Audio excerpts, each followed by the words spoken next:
In this video, I'm going to show you how to register JBL product for warranty. So the first thing you have to do, you want to go to support.jbl.com, which is their support website. And the first thing that's going to happen is they're going to ask you for your region, okay? So for me, I selected the UK over here. And depending on your region, you may see different buttons over here on the website. But for me, this is how it looks like. And one of your buttons should be register your product. So just click on this button.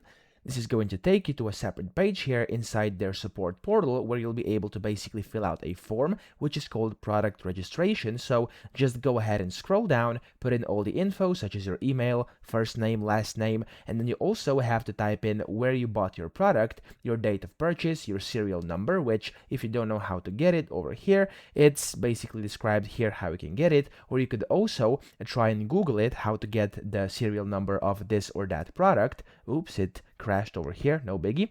And then all you have to do here is basically just keep on filling this form over here until you come to the very end where you can click on get registered, and that's pretty much all you have to do. So I hope this video helped you out. If it did, please subscribe to the channel and help me out as well.